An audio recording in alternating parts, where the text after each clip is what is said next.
Matt Baker. Now, tonight, on Shakespeare's 450th birthday, we're hoping there won't be a comedy of errors, as Giles is live in Stratford. All's well that ends well as we reunite one of these stars of Chitty Chitty Bang Bang with these three ingenious machines. Aren't they just beautiful? Oh, they are gorgeous.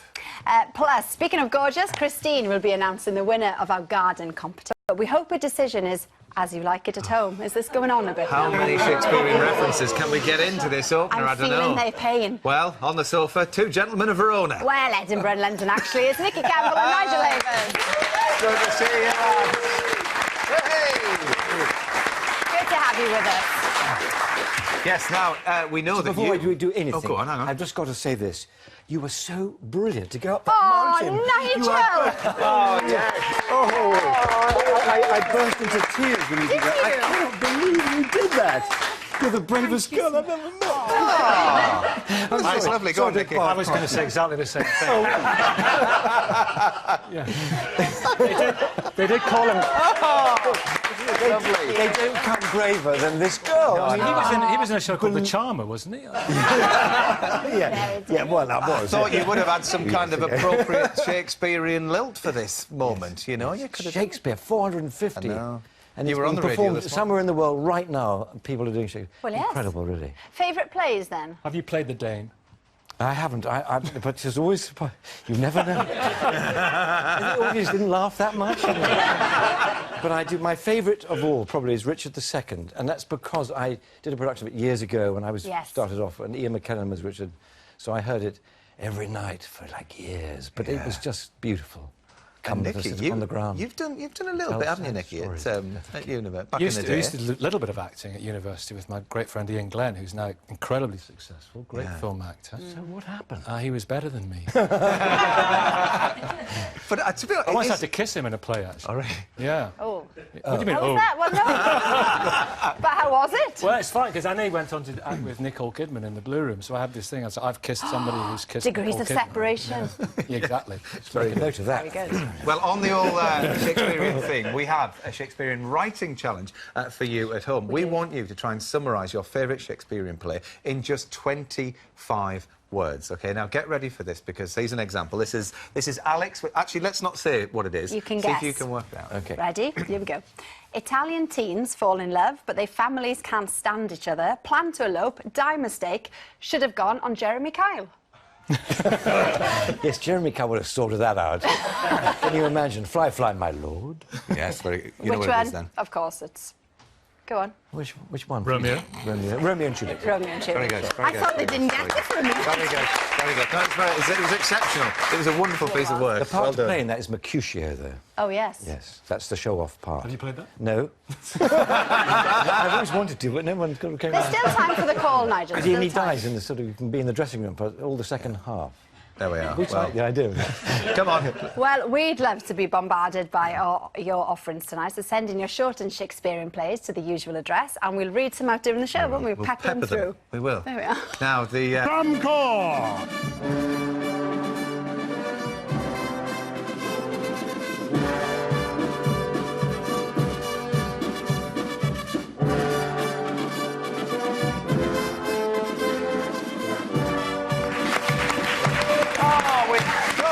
enjoyed that, didn't we?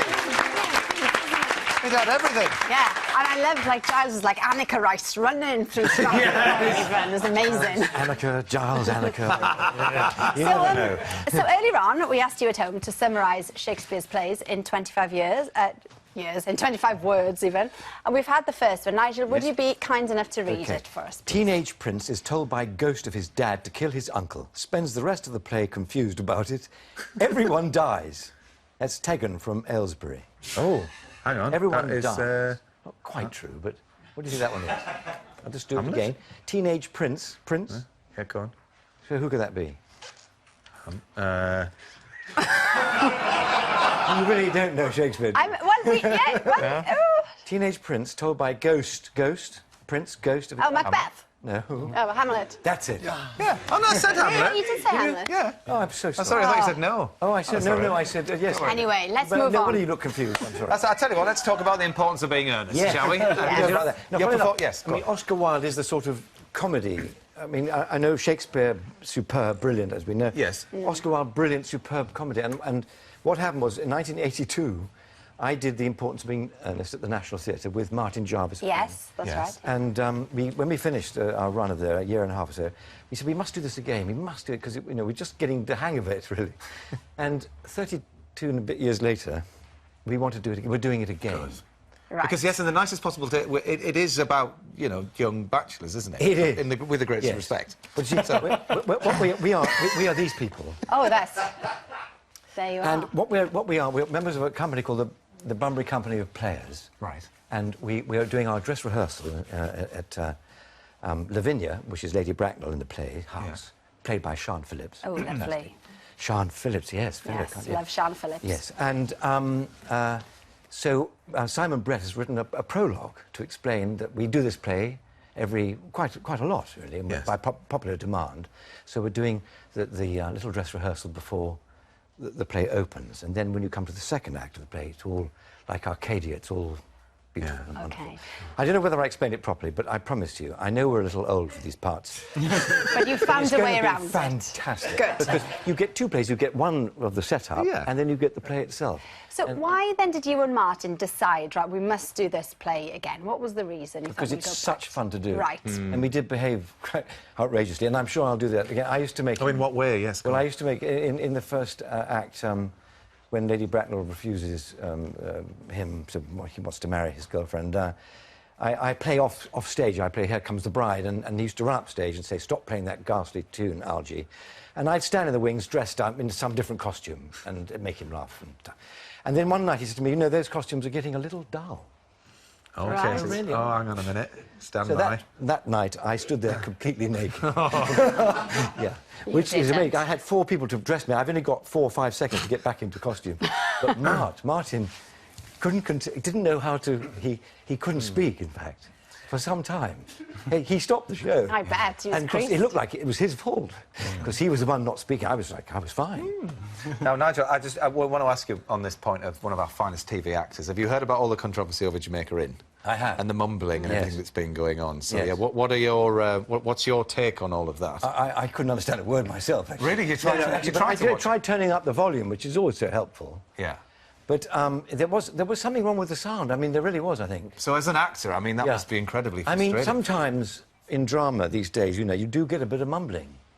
And in films, too. Mm-hmm. But I'm more of a Shakespearean.